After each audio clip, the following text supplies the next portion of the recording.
Hello, everybody. Hi. How you guys doing? Hello, hello, hello. Welcome to Barstool Pitch at PTC'25. My name is McKenna Maduli, and I am excited to be next to this man, Brian Moon, right here. Why don't you tell everyone what you do for PTC? I work for all of you. That's That's right. what we do. That's right. Today is going to be really fun. Why don't you explain the game that everyone's about to witness, Brian? So first, before we get to the Barstool pitch, I just want to make a note. If those of you who were here last year, we made a couple tweaks. Number one, it was a little bit windy. Yeah, it was. So we fixed that. Mm-hmm. Right? Thank you. We fixed that.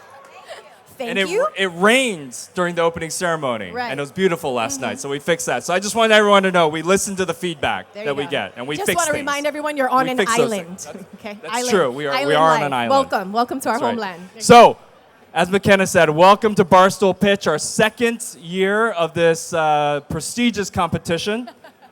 It is going to be for all the money, as they say. So before we kick things off, I'm going to go over the rules. I want to introduce our esteemed panel of judges who are up There's some here, good ones. joining McKenna and myself. So first, William Smales, partner, chief investment officer at Morrison, which is a leading global infrastructure investor. Yeah, give it up. Give it up for Will. So, Will, you do this every day, right? You're looking for the next big thing, put some money into it. What are you looking for from the contestants today? What? Excitement, attitude. I mean, this is just like a Morrison investment committee. It's almost identical. It's just like this. So, open bars, typical at Morrison. All right. fun. Did you hear that? Okay. Next, Sean Roberts, managing director and global lead for software, connectivity, and hardware from Russell Reynolds Associates, a global leadership advisory firm. So similarly, Sean, you're looking for leaders, right? You're looking for the next big hit. What are you looking for today from the contestants? I think, again, I'm looking for a bit of energy, a bit of something special, something that's going to make us sit up and take notice. It's a tough crowd here, right? Right. Very much so. Yeah, that's right. Third, Melly James. Hey. So Melly, co-founder of Mana Up and president of the Hawaii Venture Capital Association. So Melly really knows what she's doing. Yeah. Like, there you go. I really know. And can we also have a round of applause? The only woman judge here on Yeah, stage. thank That's you. right. Thank you very much. Get it, Melly. Yeah. Wow. Okay. Wow. So Melly, Hawaii is home. You do this literally every day. Startups, work with startups, how they get funding, how they scale, right? You are the professional on this stage in this world. What are you looking for? I'm looking for folks, in addition, of course, to my colleagues here, embodying the spirit of aloha. So if you happen to break out into a hula, make it really memorable, it'll be Hula. very, very exciting. Are you All right, hearing let's this, keep it contestants? fun. Whoa. I see an Omi, Melly. Okay. Very cool. Maybe. I like Maybe. it. And last but not least, Mr. Peter Hopper, managing director and co-founder at Primary Digital Infrastructure. Peter, you spent many years at Digital Bridge, right? And now you lead Primary Digital Infrastructure's investment team. So similar like Will, you've got big bucks to spend. Not as much as Will, but No, okay. Will got commas. What are you looking for today, Peter? I'm looking for energy from the folks pitching, and I'm looking for somebody who can really convey in a very simple, concise way the value proposition of their idea. Why? Why would a customer buy it, and what's the value proposition for doing that? Good to know. Very good. Contestants, did you hear all that? Did you hear And, what and all I'm the not judges looking for are hula. looking for? I'm definitely not looking for hula. Peter's Pablo, not I'm looking for hula. I love it. All right, well, another warm round of applause for all of our judges who are here today. It is going to be fun for Barstool Pitch. All right, Brian Moon, tell them what the rules are. You guys, you four, listen carefully. This is how the game is going to go down. Okay, sorry. One more step before we introduce the game. I know where everyone's at the edge of their seats. I want to call out and give recognition to the Barstool Pitch team, who you'll see around. So first and foremost, next to me, if you don't know who she is, this is McKenna Maduli. So Hi, everybody. Aw, thank you. Yeah, Melly. the face of PTC'25 video. Seventh year? This is my 7th year with all of you at PTC, so thanks for having That's me. awesome. I love this week. That's awesome. McKenna, if you didn't know, she's an Emmy Award-winning creator, TV, entertainment host of PTC'25 Daily, My right? most Lots of important stuff. job. Most important job is PTC Lots of host. stuff. Yeah. So McKenna, then Brandon Amber. I want to write. Brandon's back there. Hello. Yeah. How you doing? Brandon is our field reporter, private equity executive on the PTC Advisory Council from Doma Infrastructure Group. So when I explain the rules, I'm going to explain Brandon's rules. But if you have a question from the audience, Brandon's your guy you're going to point to because the audience is going to get We involved need good here. questions. You know, maybe there's free drinks for the people that ask good question, right? I like it. Not too many good questions, though. We're on a tight budget here. We're nonprofit, Brandon. And lastly, Ricky Chow. I saw Ricky come in. There's Ricky. Ricky. Ricky is Give it up Chief for Ricky. Strategy Customer Officer, also on the PTC Advisory Council from CBC Tech. Ricky at the end is going to be our official results announcer. So Very Ricky, official stand job. by. Thank you, Ricky. Very All right. official. Okay. Let's get to the pitches. Here you go. So here's how it's going to go down. We have 4 contestants standing to my right here. Each contestant is going to get 3 minutes to pitch. The judges have not gotten to know the contestants at all up until about 30 minutes ago, and Tony was getting very close to the judges, so we had to stop that right away. But the information they provided will be on the monitors for all of you to follow along. 3-minute pitch. After the 3 minutes, we turn it over to these lethal shark judges here who are going to unleash their questions on you. After that period, we'll turn it over to Brandon, who will take questions from the audience. We'll do that 4 times for the 4 rounds for each contestant. At the very end, this is where the audience gets involved. You all are going to choose the winner. So we'll have the QR code up for voting. Everyone with your mobile devices, get them ready. You are choosing the winner of the Barstool Pitch. And the prize is 1 year of PTC membership, a meeting space at PTC'26, and a couple of conference registrations. So, Very cool. I mean, I like it. Very nice. right? It's all of it. Very Okay, cool. you wanna- All right, you guys ready to meet these contestants? Yeah, all right. Come on up, contestant number 1. Hi, give it up. Tell everybody what your name is. What's your name? I'm Dino Fotorero with the Celsius. And is this your first PTC? Nope, second. And tell me a little bit about your company. We do 2-phase direct-to-chip liquid cooling solutions for high-density racks, AI, HPC deployments. And what, I guess, what phase is your company in right now? So we've been around 3 years deploying solutions, working with clients, and really starting to ride the wave of adoption. Ride the wave of adoption. Okay, where's Brian? Brian, are you ready to do this 3-minute pitch? Judges, are you ready? We're ready. All right. Okay, let's get. Brian is over there. I don't have a timer. Can you get a timer on for here? We got it. There's official 3 minutes. Here you go. You ready? Here we go. In 3, 2, 1. Go ahead. All right, like I said, Dino Fotorero with the Celsius, and we bring to market our 2-phase direct-to-chip liquid cooling solution for HPC, AI, high-density deployments. Now, we are a company built with engineers and product developers, and in that process of developing our 2-phase direct-to-chip solution, we came across a need in the market, and that need was to develop a load simulation product that we can not only test our product and validate it, but also test for future deployments or future iterations of processors and racks. Now, as I look at the liquid cooling market in the data center space, we see a lot of companies struggling with how are they going to commission and prove out their liquid cooling systems before they turn on their IT hardware. You can use boilers, which will lead to contamination and potential costly recertification, recalibration of the systems. You can go to labs, 6 months of lead time, high cost, or you can actually run your IT equipment, which is millions of dollars at risk, and the most risky option. Now, with our TSRs, thermal simulation racks, and load simulation sleds, we can offer a clean way to test your loop because the IT loop, the load simulation loop, is isolated from the facility water loop, only connected by a brazed plate heat exchanger. We can also be vendor agnostic, meaning that we can test single-phase CDUs, 2-phase CDUs, various processors and TDPs.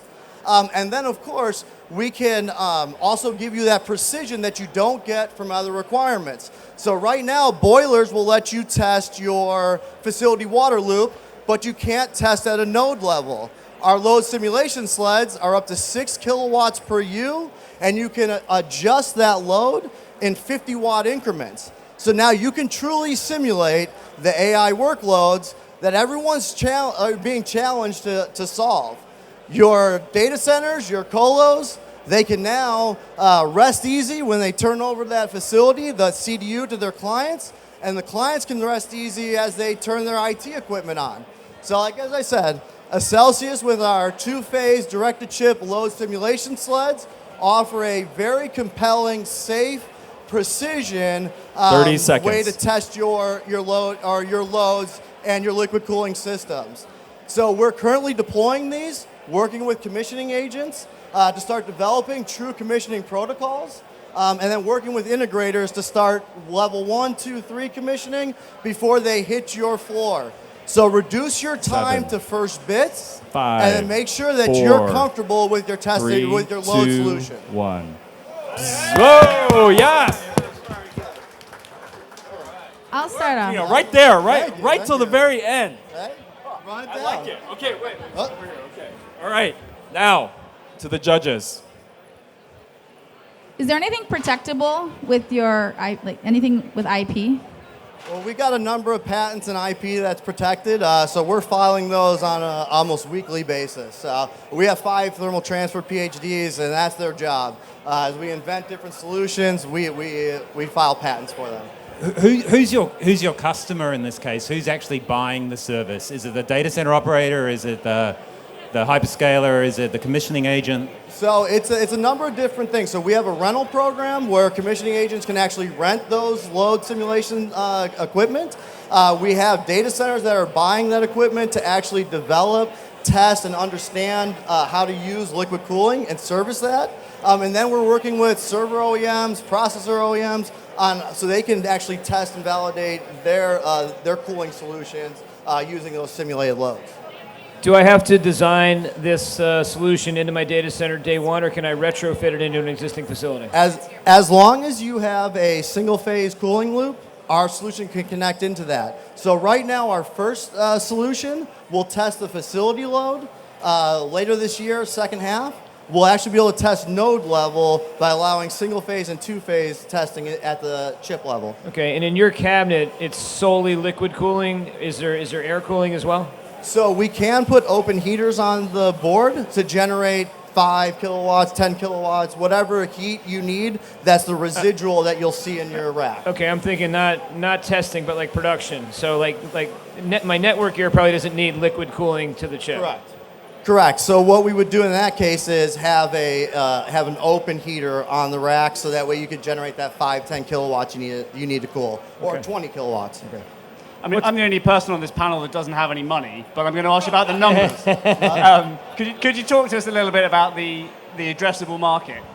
Yeah, so we're seeing, you know how fast liquid cooling is being deployed into the data centers. We look at backlogs, and companies have $500 million in backlog on CDUs, on liquid cooling equipment. Right now, only a fraction of that has been deployed. A lot of beta deployments, a lot of very small test deployments, and a lot of that is the fact that they can't commission it properly and can't be comfortable with that solution to deploy it at scale. And if is it a one and done? Like, do you need this kit at commissioning and then you don't need it again once you're in production, or do you need it at regular intervals? It can be used in different cases. As you start to switch your rack configuration, you want to make sure that data hall can still satisfy those requirements, that air cooling for the residual, that liquid cooling, is it enough flow rate, is the temperature range is enough. H200s have a tight range on water inlet temp. And then the next generation is probably going to be even tighter. And so now you've got to plan for that, and that's where our load simulation equipment really comes in handy. And I'm right in thinking if you don't commission properly and get this right, the consequences of damaging equipment is expensive, right? Oh, absolutely. A server's $230,000 and going up. A rack now is $1 million, and our racks can go 30 kilowatts up to 250 kilowatts per rack. So you can test for today's requirements and tomorrow's. Is your revenue, Dino, more driven by the testing side of things or the actual, like, I'm running a production facility and I'm using your racks to be my production solution? Yeah, no, our main revenue source is our two-phase direct-to-chip cooling solution, which is sold on servers. It's going into actual production data centers. The load banking, load simulation side was a way that we were getting people comfortable with the technology and then helping them become familiar with liquid cooling and really kind of wrapping their arms around it. So how are people band-aiding in the meantime? Like, is this an actual big enough need where someone's gonna Yeah, completely so switch you can systems? rent boilers. There's other equipment that will do just the facility level loop. Customers actually come to us and said, we need to test at that node level. I need to know what the liquid cooling is going to do when my top sleds are on 100% and the bottom's off. Or when I go from zero load to 100% on rack 4. And so that's what we solve. What's like max KW per cabinet in your solution? 250 kilowatts. 250 kilowatts, okay. And how portable is the kit? Does it travel well? Like, if Absolutely. So these things come fully loaded, charged with the refrigerant. They roll off the truck. You put them on. It's just like moving a 600 by 1200 millimeter deep rack. So if I think of think of businesses as like, what's the brick, and then you just make lots of bricks. Your brick is the cabinet. Is the CDU that goes into the cabinet, the load simulation sled, So etc. give us the economics of that brick. What does it cost you to make? What do you sell it for? What's your margin? We'll keep those. It's comparable to like a water-cooled CDU. So we have a business model with no margins. Okay. That's not the case. That's a tough way to end. But we did promise that we would unleash the judges. So, Dino, thank you for going first. Appreciate it. Give it up for Dino, anybody. That's awesome. All right, let's meet our next contestant, Joel. Joel, come on up. Welcome, Joel, to the stage, everybody. It takes some guts to get up here and do a pitch in front. sorry. Well, those went really, really long. Sorry, we actually. skipped our rules. Sorry. We Joel, did. 1 second. Yeah, No. Dino. Yeah, Dino. Brandon. I was Are there- letting Brian lead that one. Sorry, yes. Joel, you sit right there. Third question. Does anybody in the audience have questions for Dino? Anyone have questions? Go ahead. Gentlemen. Hold on, walking. As long as he doesn't work with you. Good one. Who do we got? Where? Name and company. I am Sam Allen. I'm from Innova. I'd really love to know if the reason why they needed to see the node level was because of the two-phase solution. And with the two-phase solution, what refrigerant are you using? I had a hard time hearing the first part of that question. So obviously when they've asked specifically to see the node level, is that because of the two-phase solution? So typically if you're running liquid, you have no problems with pressures or thermal expansion or anything like that, which you might have with two-phase. Right. But I'd love to understand what that looks like and then what refrigerant you're using. So I'll tackle the refrigerant question first. We use a 1233ZD, 0 GWP, 0 global warming potential. So it is environmentally friendly, available in Europe as well as the United States. Honeywell 4th generation product. Now, when we want to talk about load level, that load level per rack is basically how many sleds I can fit in a rack, because now we are electrically generating the heat. Like instead of a silicon wafer producing the heat, we use heaters inside a TTV that mimics the form factor of a processor. So you want to run an H100, H200 and see how hot you can make that in a 1U server. We can do that for you, right? So that's what really limits is how many sleds we can fit in a rack. Now, we can do 6 kilowatts per U, which is really kind of where we see the market going. Thanks, Dino. Thank you. Any more questions? We're good? Yeah. All right. One more round of applause. We're good for Dino. Thank you. And thank you, judges, for that reminder. Joel, come on up. And we do need to be fair and make sure we give all of our contestants the same amount of time. Introduce yourself to everyone and tell everyone a little bit about your business. Thanks a lot. My name is Joel Chikolical. I'm with Americase. We are in the reusable packaging business. So what better place than Hawaii, the home place of sustainability? We're going to talk a little bit about reuse. All right. Now, what phase are you in your business? We are in the prototype phase. Okay. Okay, beautiful. Shall we just let him get to it? It sounds like he's very eager. All right, let's go. You guys ready for Joel's 3 minutes to start? Yeah. If you look at him right here, he will keep you on time. And I'm gonna. Good luck. Good luck. As you can see, and the Tim's judges. a They lawyer. go. He's a lawyer, so it's legit. All right, here we go. Go ahead, Joel. I'm just going to keep the drinks going to this table right here. So just forget about that. All right, judges. So my name is Joel. I'm with Americase. So, AI, it's awesome. It's booming right now. But the one thing we're not talking about is waste. The waste that we're going to produce, specifically rack enclosures and cabinet waste in packaging this stuff, going from OEM to the data centers to the integrators, wherever it is. The market's going to hit $9.2 billion by 2032. $9.2 billion. $465 million is going to be spent on one-time use packaging, those big wooden crates. Let's put this in perspective. That's about 10.2 million metric tons of waste we're going to produce. That's 3 Empire State Buildings, or about 120 Olympic-sized swimming pools we're going to fill with waste. Just can't have that, right? So what are we using today? We're using wooden pallets. We're using wooden crates. It's landing in the landfills. As much as we're going to say wood is sustainable, it breaks, it's going to go into the landfill. Right, guys? Thank you very much for the time. So what we want to do is, what we're introducing into the market is a reusable rack packaging system. Now imagine a rack packaging system for all server racks and cabinets that's adjustable in any form and size. You can reuse it up to 7 years over and over and over again. Okay? 7 years. It's made out of recycled aluminum and galvanized steel. That reduces our carbon footprint from traditional manufacturing by 87%. Traditional racks today weighs about 2,000 to 2,500 pounds. I built this thing to handle 6,500 pounds. This stuff is not going to go into landfill. It is not going to break. It's adjustable, again, between 42 to 52 inches in depth. It's a crateless rack packaging system. On the reverse logistics, this thing comes down to about 1/5 its size. So I can stack this thing 10 high, load up the truck for the reverse logistics right back to the OEM. That's my pitch. That's great. Ask me some numbers. That's brilliant. Should we start? Yeah. Okay. Please.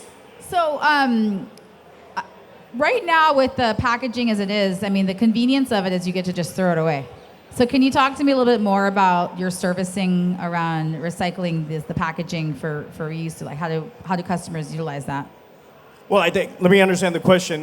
So we're designing the reusable rack packaging solution. We're telling people, go away from the wooden crates and pallets. Go to our reusable solution because even though wood is sustainable, yes, you can recycle wood, but more often than not, it goes into the dumpster. You're using manufacturing capabilities to recycle that. So Yes. Go ahead. So going into the dumpster is convenient for folks. That's what they're doing today. That is very So what is convenient. your solution for when they are going to recycle It's the it? right thing to do. No, I mean, what are you going to do for servicing? Like, is there a truck that picks it up?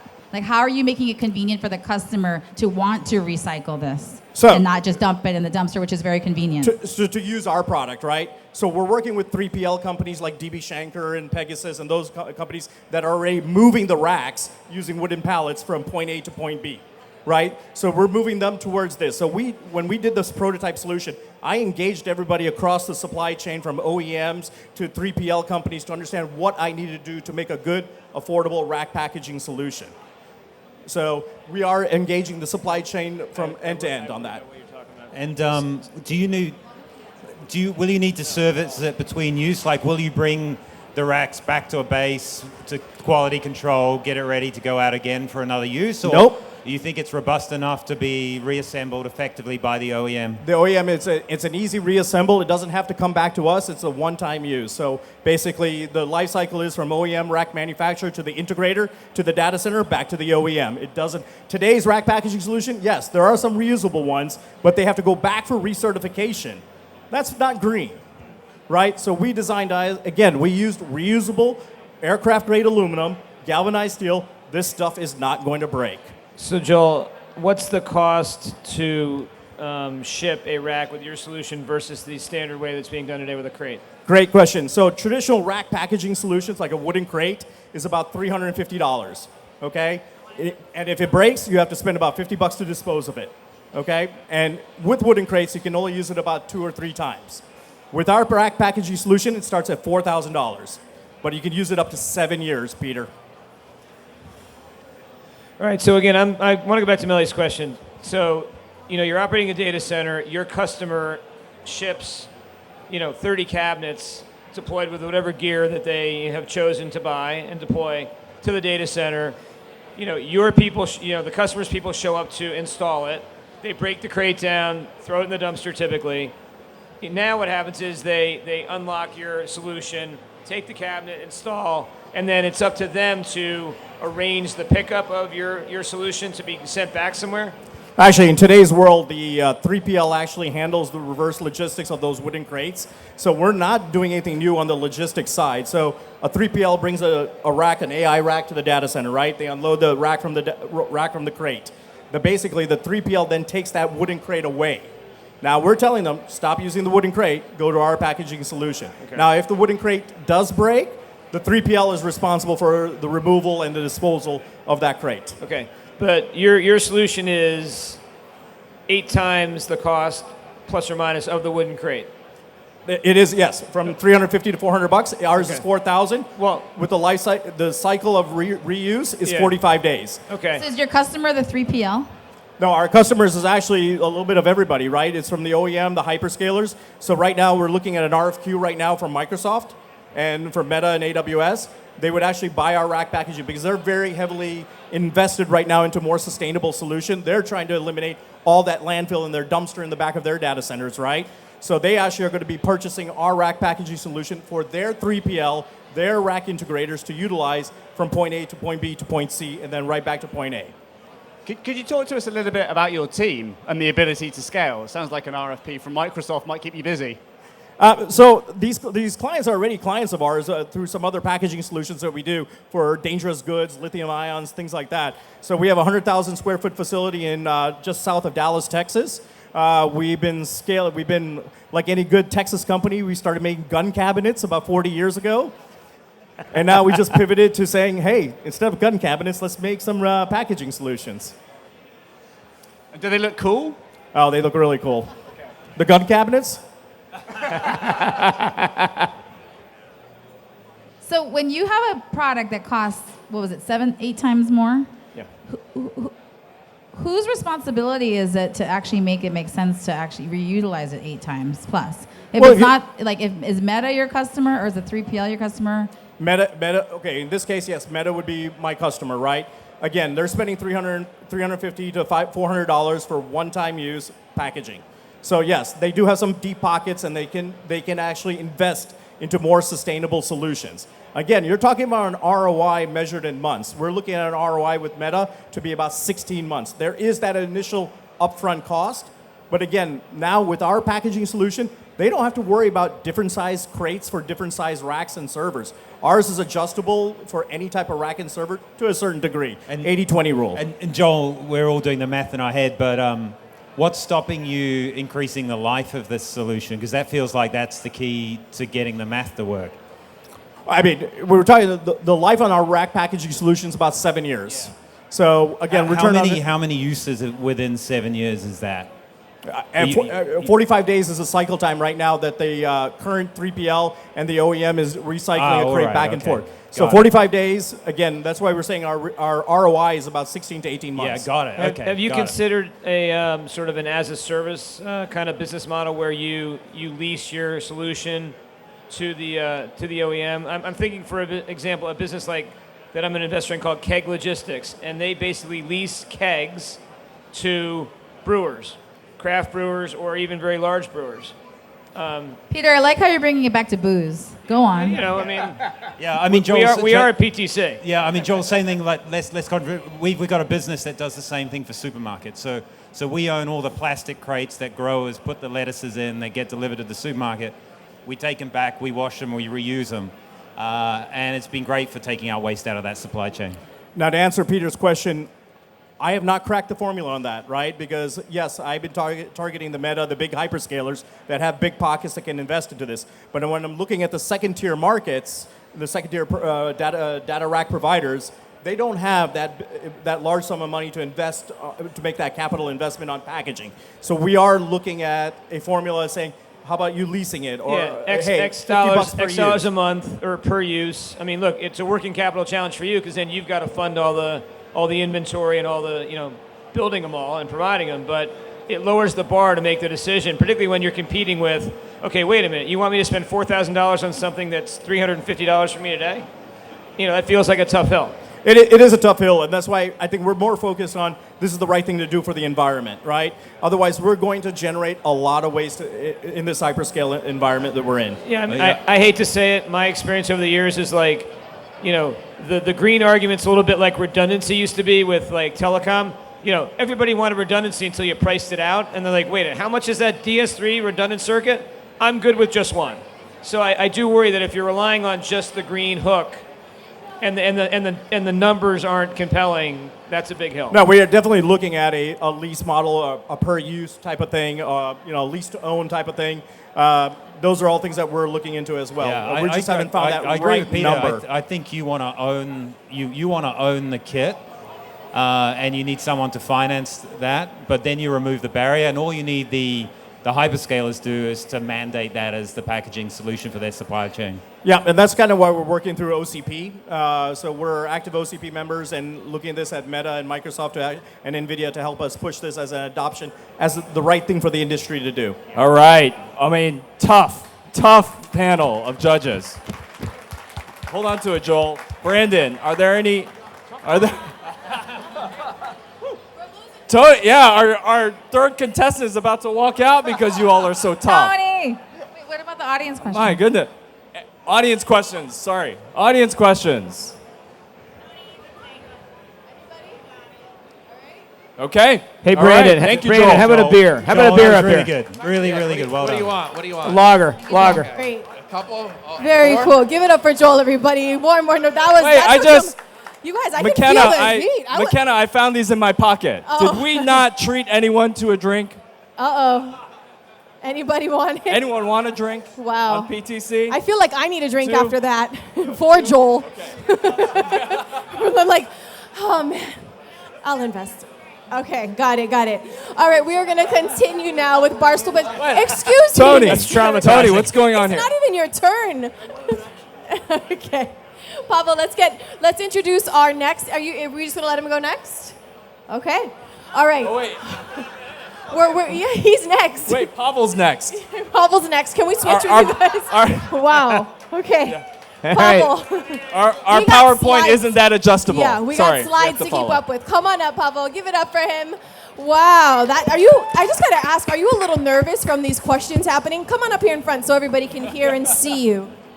Hey, Are you nervous? absolutely not. Okay, perfect. I like that. I like that the confidence. Tell everybody your name, your business, and is this your first PTC? Paweł Piotrowski, Head of Engineering. My company, Inflect, is a marketplace for sellers and buyers of digital infrastructure. I believe a lot of us are here. That's my second PTC. I love it. Beautiful. Okay, and what phase is your business in? Expanding and growing. About 20 millions of revenue last year. Series A, something like that. We've got some numbers. Did Pavel say 20 million? All right. This is going to be good. change. We're going to get 3 minutes on the clock here. I'm going to ask you to hold the mic very close so that everyone can hear you, and you have 3 minutes to pitch it to our wonderful judges. You ready? Yep. All right, here we go. 3, 2. Hey, I'm Paweł Piotrowski, Head of Development at Inflect, and today I will tell you what we are solving. Long story short, Inflect is a marketplace that connects sellers and buyers of digital infrastructure like network services, colocation, bare metal, GPU cloud, you name it. We know what we are here. And today I'm not gonna tell you about the 1.5 million locations that we are aware of. I will not gonna tell you about the 6,000 data centers that we know by heart. Today I will not tell you about the 100 service providers that we are connected to, or hundreds of quotes done with our instant pricing, or any AI agents that can advise you. Today, I will tell you what we are solving, because Inflect, the name Inflect, is for inflection, how deals are done. I'm here for the second time. I've been in that industry for many years, and I know about the dark smoky rooms. I know about the fishing trips. I know about the golf courses or conferences at Hawaii. I love it. But you know what? We believe that procurement, research, that can be done much, much easier and faster. Definitely much more like the experience that we know from our own private lives. Anyone familiar with the B2C marketplaces like Amazon? Probably yes. Do you remember like buying PlayStation for your son? You entered the name, clicked, you got it. You remember looking for headphones for your daughter? You've done some very quick research. Okay, I need over-the-ear with active noise cancellation. Buy. Clicked, bought, tomorrow you got it. So you don't want to wait for the pricing for weeks.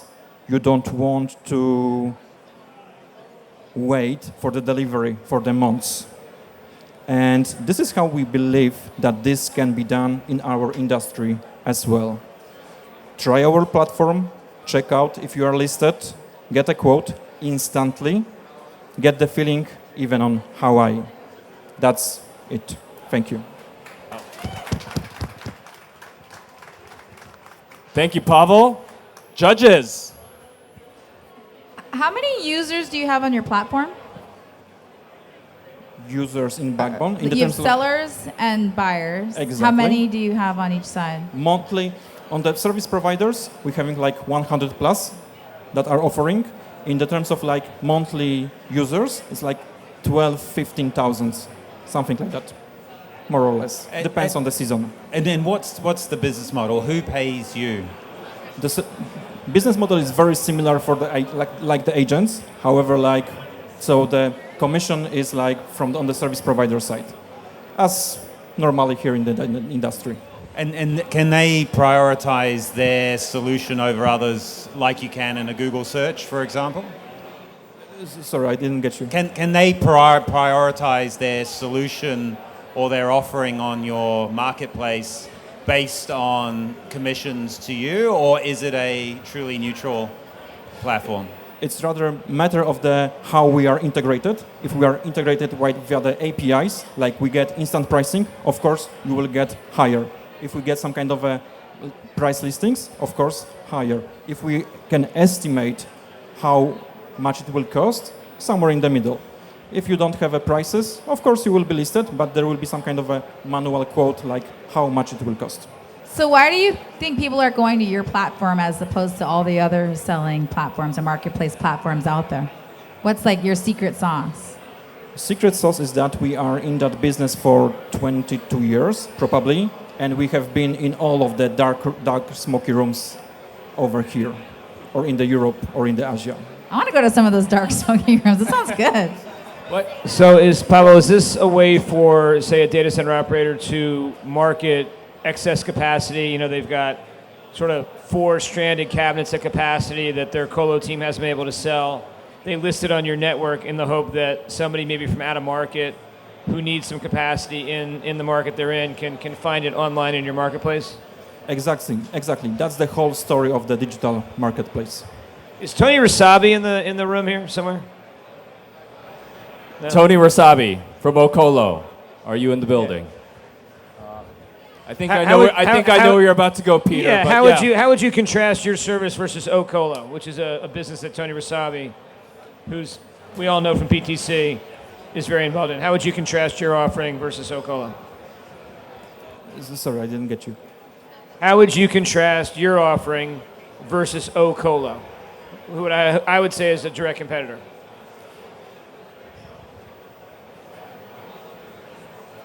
We are not the competitors. We are all friends in the terms of like we can pass the customers, our service providers. In the terms of like we are not competing. Our major mission is the research and advisory. The deal Maybe, but however, that's how we advise our. How do you customers. make sure your inventory is up to speed and accurate? Obviously, all your service provider partners are selling capacity every day. How do you ensure that what's listed on your site is actually available? It's like with the instant quoting, instant pricing. Like we are integrated via the APIs with the multiple providers, so we got the exact information about what is available at that moment. Okay. Brandon, questions from the audience for Pavel. Any questions? Any questions? Oh, we have a question. Here we go. Here we go. Name and company, and then your question, please. Eduardo from Colt. I have a question. I understand that your platform is going to be used by enterprises. How do you market yourself to them so they know that they exist you? I assume that your platform is some sort of a Skyscanner for connectivity. Is that right? Or Expedia, or Airbnb, something like that. We are not marketing only to the enterprises. You can go, you can try, you can go to the intellect.com. You don't need to be an enterprise. You can, but you don't have to be. Any more questions? I have one more Any question. more questions? Brandon, what are you doing?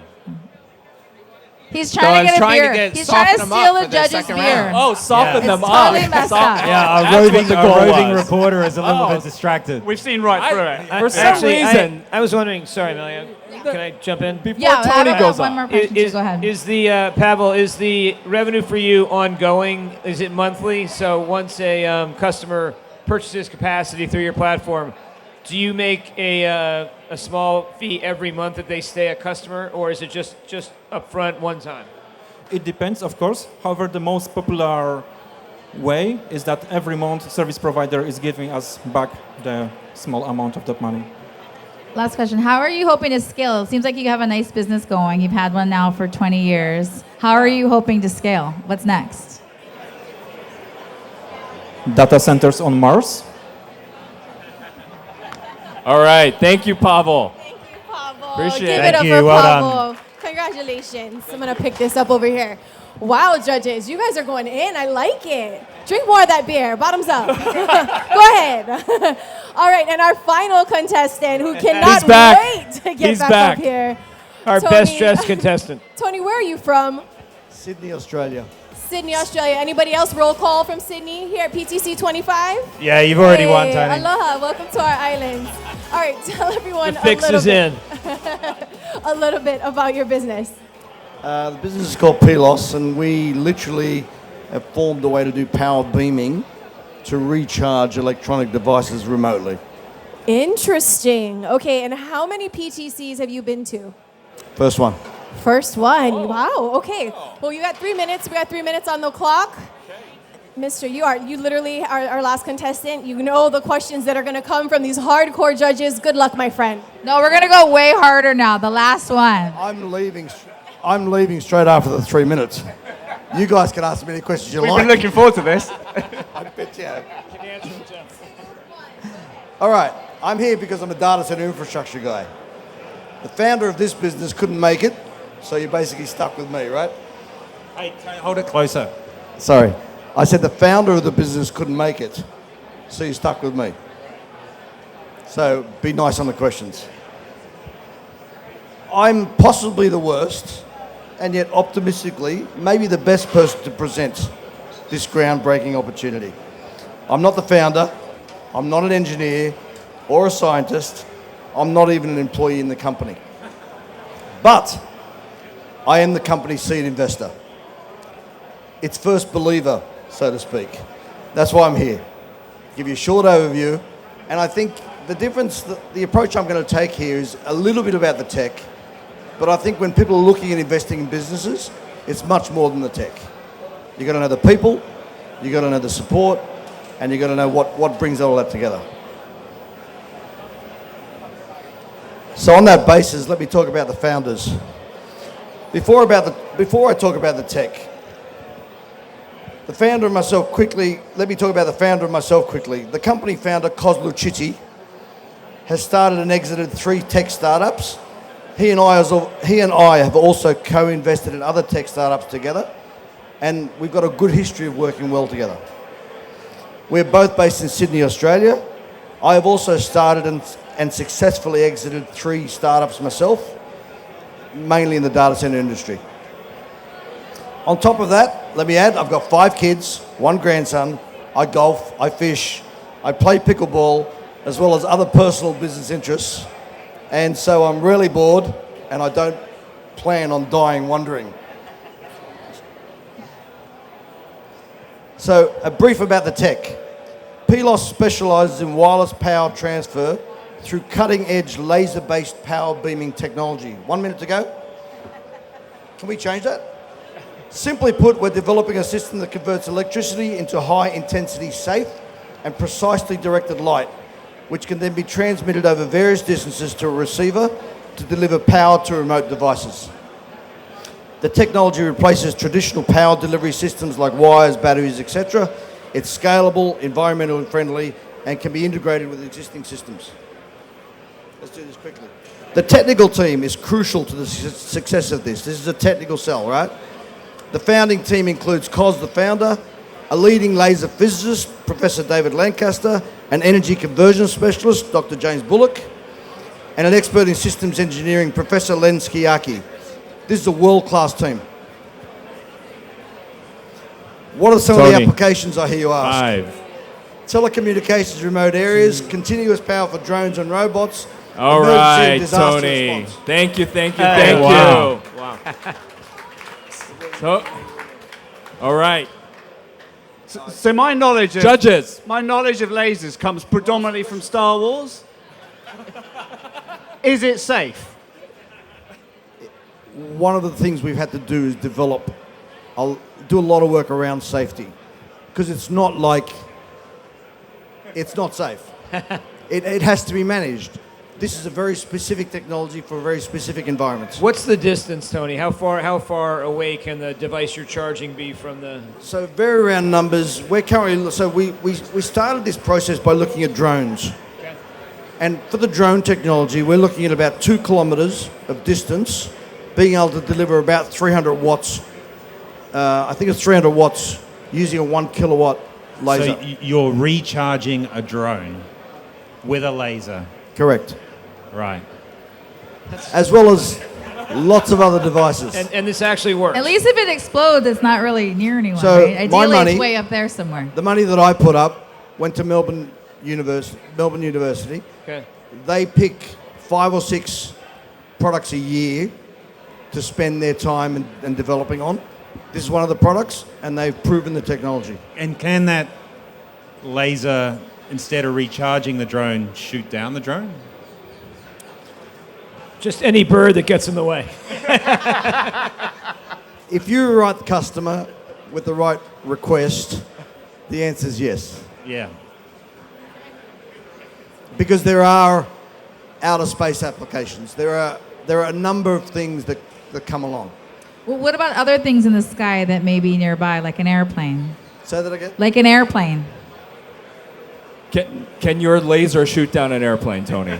I don't know the answer to that. No, what you're saying is an airplane in danger of the laser if it misses the drone. Yeah, birds and airplanes, basically. Yeah. So we should all keep our cell phones in our back pockets. So some of the IP around this is around safety. We've got some very, very talented people working on this, right, that know this subject very well. Any revenue? I like pickleball, I like Australia, and I like your jacket. So you're cool in my book. Yeah. And he's got a big advantage. He's got the accent. I mean, come on. And Tony, in addition to drones, what else really needs recharging with a laser? Well, think of some applications might be like telecommunications environments where you've got remote powering required, where infrastructure is difficult to get to. You've got things like emergency applications like fires. This could be used to recharge utility vehicles. You know, nothing massive. We're not trying to sort of recharge cars and that sort of stuff, right? It's really just about, things that can be battery operated, and the application tends to be in applications where it's not easy just to run a bit of wire. And there are a lot of those applications, as you'd appreciate, right? And how quick is it? How quick is the power transfer? Distance, size of the laser Yeah. has a big effect. So the further you go, there's a maximum in all these sort of situations. The closer you go, the larger the size of the laser you design, the more you're going to get out of it. But there are some sensible limitations to that, because you don't want to be burning things. But please keep in mind that part of the IP is the tracking technology. Okay. Right? That one thing locks into the other. We have quite a bit of interest from various defence forces around the world. Okay? And one of the things I didn't get to is, when you come to a pitch like this, you should have an ask. And our ask is that we're looking for strategic alliances with people who think that they may have something to do with this. And also, quite literally, we're looking to raise $1.5 million US, 1.55 million US, if I convert it from Aussie dollars. And what's that going to be used for? That's going to be used to build the first full prototype. We've done desktop prototyping and proven the technology. So we're at that stage. All right, Brandon. Audience questions for Tony. With one last beer. Last Where's contestant. the last question? Here we go. Hold on. Well, sorry, technical guy. I'm in trouble. All right. As everybody else, name and I company. know enough to be dangerous. Yes, Dan Smith, University of Hawaii. Hey. Can you be a little more specific about the energy transfer rate? In other words, how many joules or kilowatt hours or whatever? I honestly can't be a lot more specific than what I described because I'm not the founder, right? And I don't work in the business every day. But round numbers, like I said, a 1 kilowatt laser charging a chargeable amount is about 300 watts at 2 kilometers. And there's a lot of ranges in between these, right? Okay. Any other questions? All right, this is what you've been waiting for. You've Nice been job, a terrific Tony. Nice audience. job, Tony. Tony, stay here. Other contestants Tony. want to join us? No, stay All here, contestants Tony. on All stage, contestants. please. Wow, that was the four of you. Did really, really great. Go ahead. It takes some courage to get up here in front of everyone and pitch like that. Brian, what happens next? Tell everyone to pull out their phones because Okay. what are they going to do? Because you guys are the real judges of this competition. That's right. Mobile devices out. Mobile devices out, everyone. Your audience participation is needed for the PTC'25 Barstool Pitch winner. So at this time, we're going to throw up the QR code.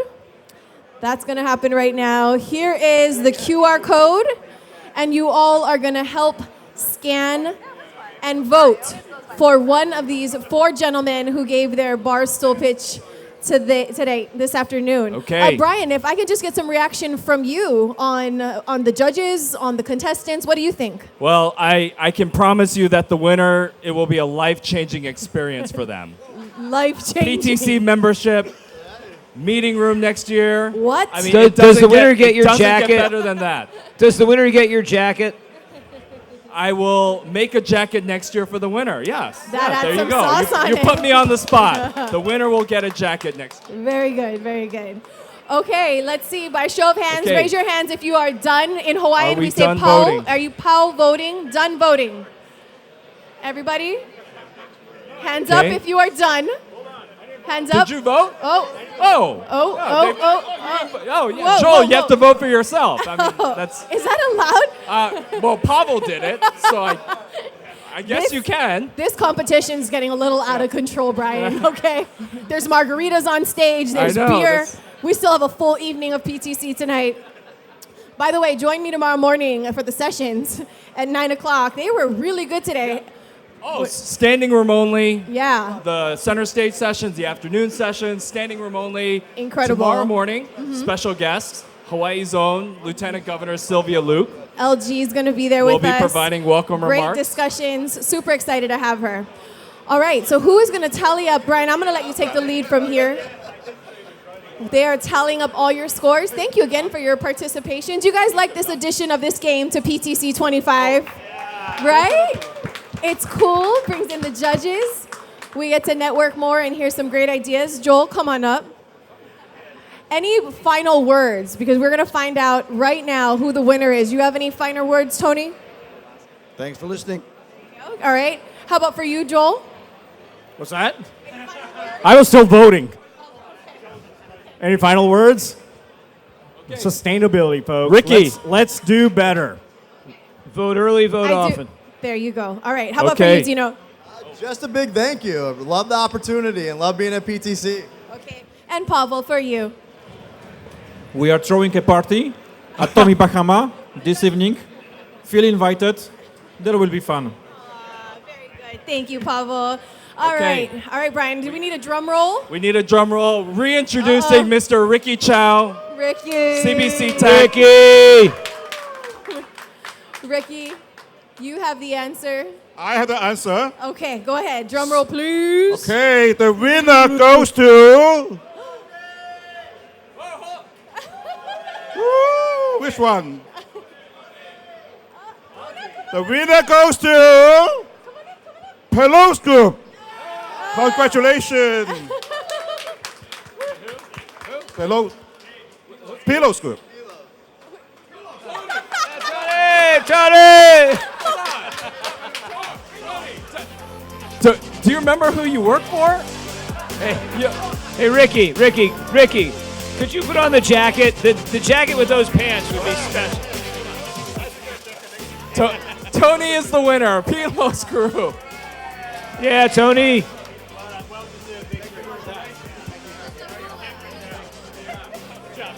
Congratulations, Tony.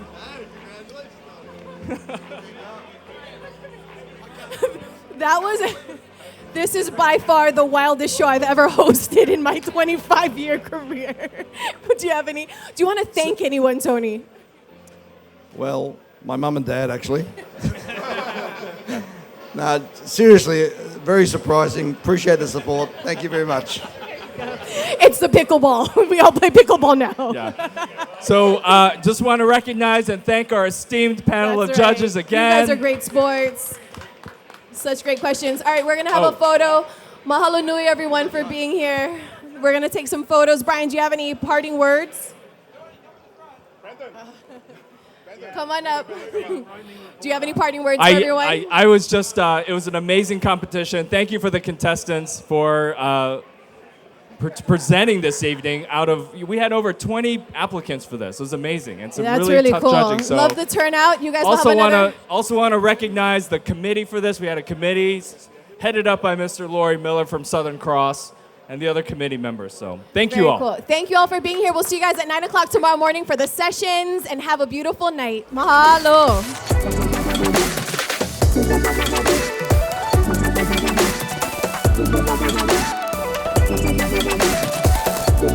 Thank you.